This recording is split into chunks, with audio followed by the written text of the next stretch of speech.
l'ancien fief du caïd des Aïd Sérouchen, Saïd Oumerand, qui fut un des adversaires les plus acharnés des Français au temps de la pacification, que Patricia retrouve sa famille. Les femmes y récitent toujours des poèmes qui content la romance de Lala Khadidja et de Pierre de la Tour.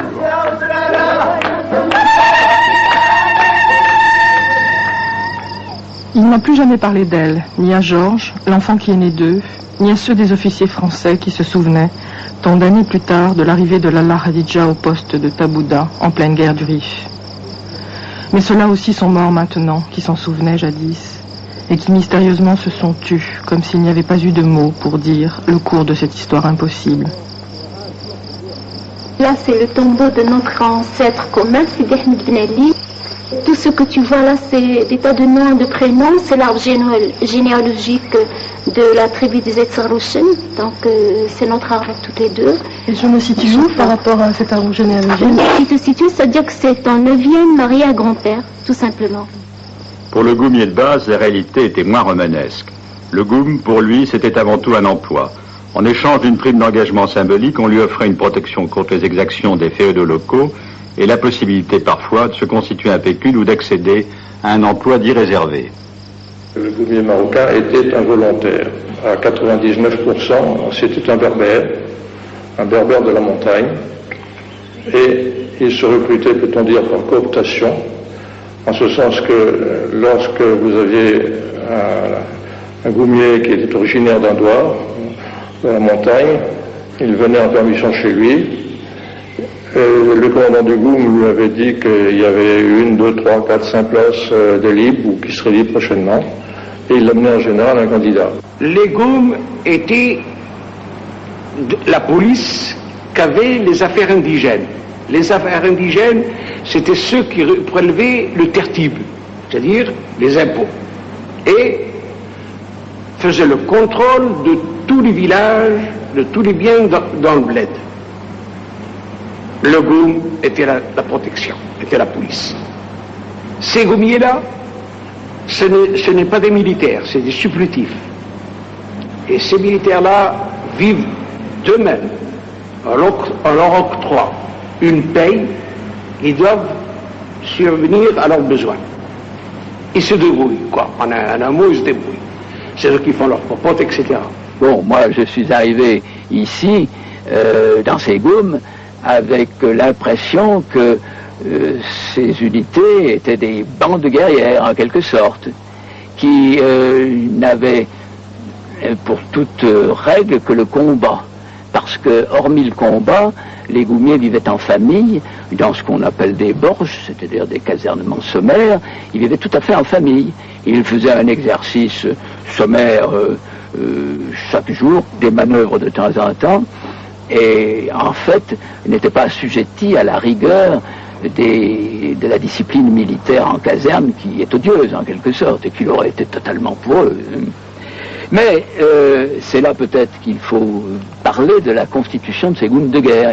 Les goums de guerre se sont créés précisément dans cette période 41-43, parce que, bon, au niveau de Rabat, avec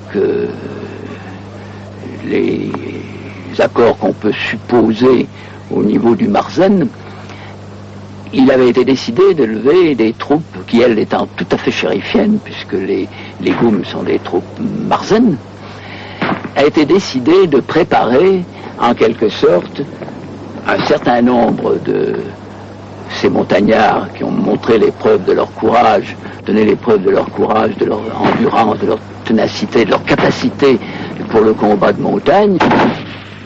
En 1942, après le débarquement américain, le général Guillaume, qui fut leur défenseur acharné, va disposer d'une centaine de Goums prêts à s'engager en France pour la guerre de libération, soit l'équivalent d'une dizaine de régiments.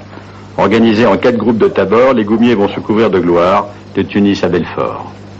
Alors, nous voulions faire des Goumiers avec ces jeunes berbères, mais nous avions un handicap énorme. Ils ne savaient pas parler l'arabe. Alors il fallait leur expliquer le maniement de l'arme par 3 temps, comme pour la marche. واحد منكم يهضر ماشي بستة تهضروا باش تعرفوا تمشاو بالمشية او با 1 2 3 1 2 3.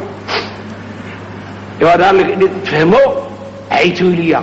Eh bien, les meilleurs goumiers, les plus fidèles, ceux qui écoutaient, ceux qui ne faisaient pas de désordre, c'était cela. Les meilleurs, au tir, à la marche. Ils sont partis tout d'un coup. Ils sont partis dépenaillés comme ils étaient dans la montagne pour aller en Tunisie tout d'abord, rejoindre le 1er corps expéditionnaire de juin associé à la 8e armée britannique.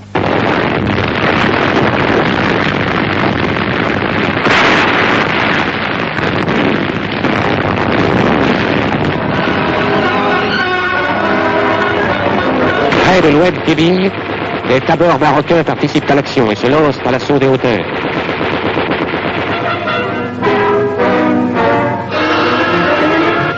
Le 7 mai, les éléments de tête pénètrent dans la ville. Devant leur chef, les généraux Eisenhower, Giraud, Alexander, Juin, les troupes vont défiler. Tandis que passent au milieu de l'enthousiasme ceux du désert, des djebels ou des plaines, nous pensons aux premiers jours de la campagne, aux bataillons français qui défendaient parfois des fronts de 25 km, sans mines, sans chars et presque sans avions.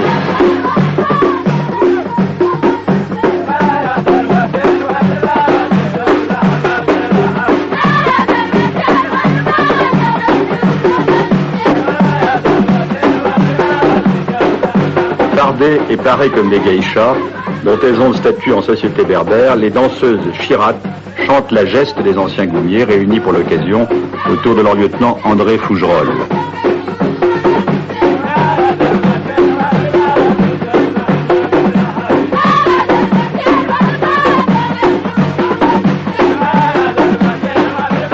Mais pour eux, Monte Cassino n'était pas Roncevaux. Et si leur récit des combats passés n'évoque aujourd'hui que les souffrances endurées et la mort omniprésente, c'est qu'on les a abandonnés.